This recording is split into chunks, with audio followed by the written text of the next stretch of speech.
नेता यानी कि राष्ट्रीय अध्यक्ष हैं भारतीय किसान संगठन के राजेंद्र यादव जी हमारे साथ स्टूडियो में मौजूद हैं। आपका बहुत बहुत स्वागत है। राजेंद्र जी, गेहूं महंगा हो रहा है, उत्पादन अधिक हो रहा है, फिर भी गेहूं महंगा हो रहा है, क्या इसके पीछे कारण है? किसान, ये भी कहा जा रहा है कि जो गेहूं उत्पादक वाले राज्य हैं वहां से सप्लाई ठप हो गई है। सप्लाई कैसे ठप हो गई है? देखिए, ये तो सरकार के ऊपर क्या कहते हैं, सिर्फ बहाने होते हैं, क्योंकि बहुत लंबे समय हम लोगों ने कहते हैं एक आंदोलन चलाया था जो 13 महीना था। वो इसी बात को लेके था कि जब किसान के घर में फसल होती है तो कौड़ियों के भाव जो है बिकती है।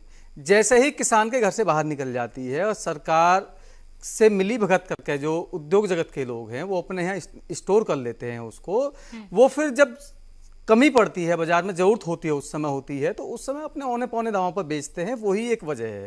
लेकिन राजेंद्र जी, यहाँ आपको मैं रोकूंगी। जैसे आप कह रहे हैं कि औने पौने दामों में बेचना पड़ता है, लेकिन सवाल यहाँ पर राजेंद्र जी ये है कि जो गेहूं उत्पादक राज्य हैं, लीजिए कि कई सारे गेहूं उत्पादक राज्य हैं, उत्तर प्रदेश है, कई सारे राज्य हैं जहां से ये कहा जा रहा है कि वहां से सप्लाई आ नहीं पा रहा है।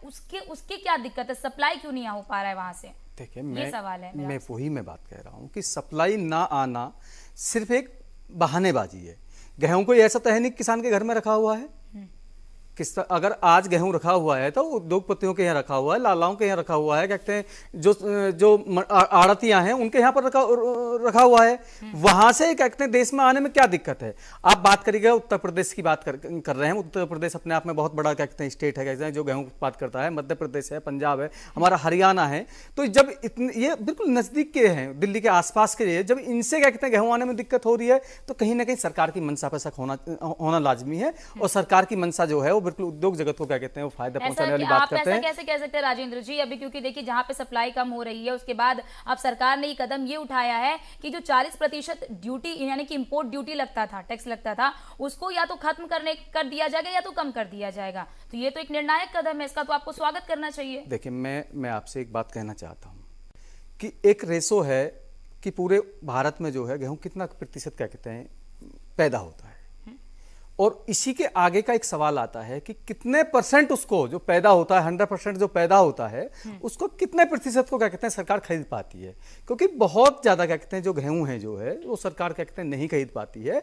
वो कहीं ना कहीं जो है आड़तियों के माध्यम से उद्योग जगत पे चला जाता है। उस पर सीधी सीधी क्या कहते हैं चर्चा करने का विषय है। उस पर चर्चा करना चाहिए कि वो गेहूं आखिरकार कहाँ चला गया है। क्योंकि हम लोग सरकार से कहते हैं, इस बात को रखते हैं कि हमारा सारा का सारा गेहूं जो है वो सरकार खरीदे, सरकार अपने पास कहते हैं स्टोर करके उसको रखे, जिससे कभी भी क्या कहते हैं आम जन को गेहूं की क्या कहते हैं दिक्कत होती है तो सरकार अपने क्या कहते हैं वो जो दरवाजे हैं वो खोल दे। अब देखने में आता है कि एफसीआई में कितना गेहूं है और बाहर कितना गेहूं है। मेरा जो अपना क्या कहते हैं आकलन है वो लगभग 20 से 25 क्या कहते हैं परसेंट का है। 100% अगर गेहूं पैदा होता है तो उसमें 20-25% ही सरकार खरीद पाती है। 75% तो अभी भी क्या कहते हैं उसमें बचा हुआ बाजार में बचा रहता है। वो कहां पर है? उसकी तरफ ध्यान देने की जरूरत है। सरकार तो कह देगी कि जी हमने क्या कहते हैं इस बार रिकॉर्ड क्या कहते हैं वो किया, खरीदारी करी है। वो रिकॉर्ड कहाँ किया है, वो कहाँ पर है? वो उस पर बात करने की हमें जरूरत है। हम लोगों को उस पर बात करना चाहिए कि वो रिकॉर्ड एक तरफ है और जो बाजार में जो बचा हुआ गेहूं है वो कहाँ पर है, उस पर भी चर्चा करनी चाहिए। आकाश जिंदल जी, आपने सुना राजेंद्र जी को।